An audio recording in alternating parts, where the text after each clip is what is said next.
Alléluia. Nakotala manso lokola bosoto. Nadimi kobungisa manso pote nazwa Kristu pe nasangana na ye. Mokonzi azala na bino. Sango elamu lokola Santu Luka akomi. Oeteni ya libwa molongo matomitano na sambo kino tuku motoba na ibale. Ezalaki ezonzela elongo na bayekoli baye moto moko alobi na ye na kolanda yo bipai biso kokende. Yesu azongisi gambala izali na bisika ya kolala ndeke ikotongaka nzubu onzete kasi mwana wa moto azali na esika ya kolalisa moto te. Alobi na moto mosusu landa ngai ya yanoli ningisa ngai nakende liboso kokunda tata wa ngai. Kasi Yesu alobi na ye tika bato bawe bakunda bibembe bya bawa babango kasi yo kende kosangela bato te bokonzi bwa Nzambe boyei. Mosusu na ina alobi na ye mokonzi na kolanda yo kasi lingisa nakende kopesa mbote ya bokabwani na bandeko bwa ngai.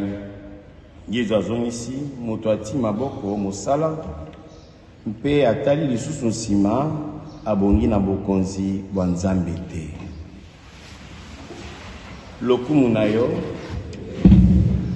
baba Nzambe boboto bondeko, il est vivant, il est ressuscité na liwana ebeteli maboko.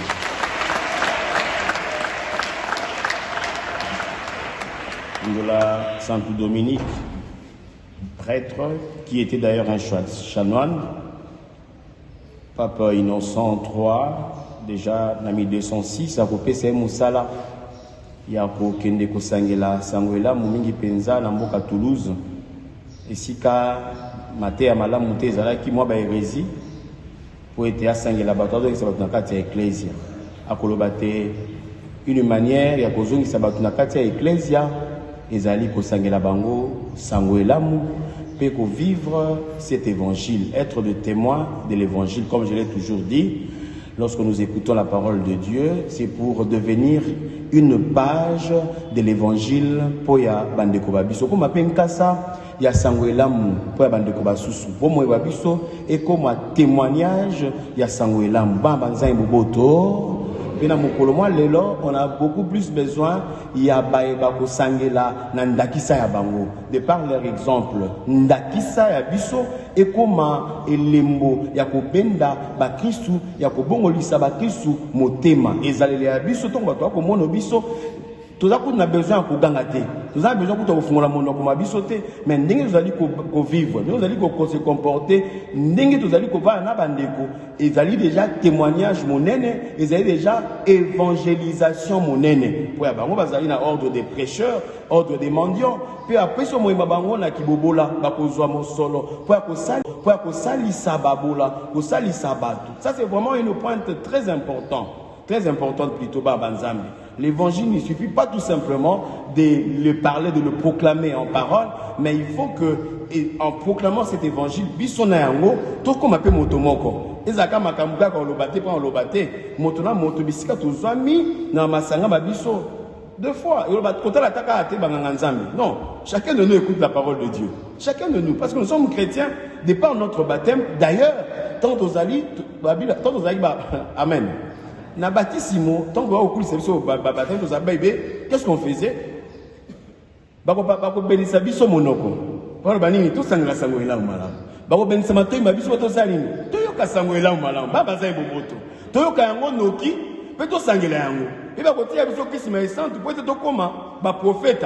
Ba prophète monsala mo ezali ko sangela. Annoncer la bonne nouvelle, renoncer au mal et dénoncer le mal. Annoncer non seulement na monoko, mais nandakisa ya biso pe lokola. Parce que nous sommes des prophètes de par notre baptême. Ne regarde pas seulement le prêtre, regarde toi-même aussi. Ta vie. Et deux fois, soit dans le renouveau, soit dans la famille chrétienne, soit dans CVB, soit dans le. Est-ce que cet évangile est comme bon moi, comme un témoignage pour y avoir des kobasusu. Il ne suffit pas seulement de voir les autres, mais regarde ta vie toi-même. Est-ce que tu deviens aussi cette page de l'évangile au comme il peut s'envoyer pour y avoir des kobasusu? Il est vivant. Comme un cas ça s'envoyer pour être battu. Autant yango, bamonate moto boboto, moto bosemo, moto esengo. Oui, tu peux ramener beaucoup de gens. Moi je l'ai toujours dit aux gens et surtout aux chrétiens. Ne nous trompons pas. Les gens nous connaissent. Les gens nous connaissent. Ata Ozi, il arrive des fois, non? On est en tennis civil au Tchépé, cravate noire rouge, na kingo la tivers, sous tambola, au côté, est-ce qu'on va venir là, Kamoutumo? Bonjour, monsieur l'abbé. Il est vivant. Bonjour, monsieur l'abbé. On va y aller au caca. Ata Bino, ne vous trompez pas, tant au tambola, tout ça. On a fait ça, moi, libé, mon roboy. On a fait na yopé. Yopé maman cantonné, yopé tout ça.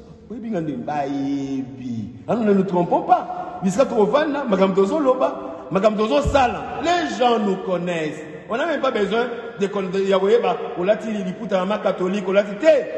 Takata bazo baïbi koko taka à chaque tongon. Surtout bato avant d'aller là-bas, Wendy, avant d'aller là-bas, dans la maison communale, surtout en gamme côté, qu'on baïbi au bakoto non surtout.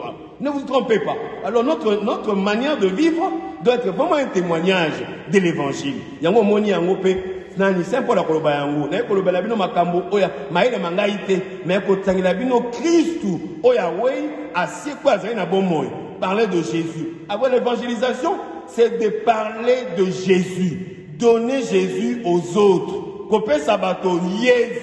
Ça c'est le rôle d'un chrétien. C'est le rôle aussi d'un prêtre. Les prêtres, moi je l'ai toujours dit, nous devons être déjà des spécialistes de Jésus-Christ. La première de choses, c'est Moutamonio, à mon attention, Moutouanzambi.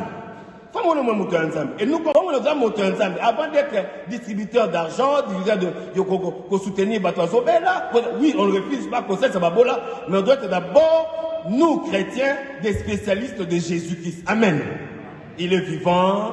Yango bomona yango na litangi ya sangoela mbamba nzambe ako akotama na apostolo ba ye moko akotuna kosenga ye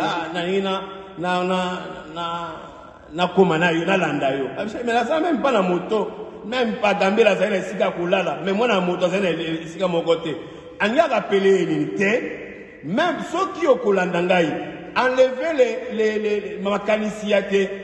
C'est un messie ou à ça le kola roi moko boya mokili wa ko pesa biso mbongo a pesa biso pouvoir et tout ça parce que ko landanga une perspective wana et la kisi ebongo mais moi je compris ceci au-delà de tout lui-même Jésus est la richesse de tout dans mon habit de la kolanda yo et la gâté pour abino comme mokili mais parce que Jésus est la richesse de notre vie et moi je veux que ce matin au-delà de tout dans nos manques na mikakatana na biso na bozangi wa biso tozoyer sur le kola yende richesse ya bomo wa biso ce que to landi le kola richesse ya bomo wa biso nous aurons tout ce que nous avons laissé pour suivre Jésus-Christ que Jésus devienne alors la richesse de notre vie la richesse de tout un chacun bambaza boboto akoyisa kosenga na bande ko basu balanda ye moto na moto akozwa prétexte na ye et d'ailleurs lorsque Jésus appelle les gens il appelle d'abord les gens pour lui.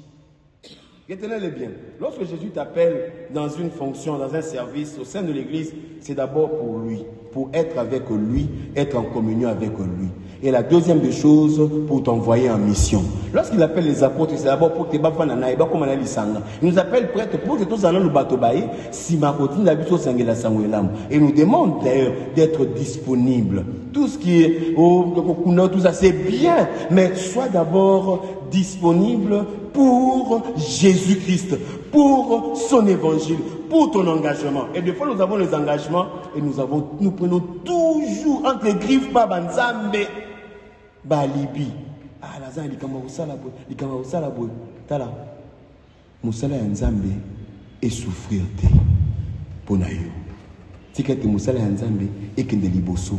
Makamawe masusu mayasima.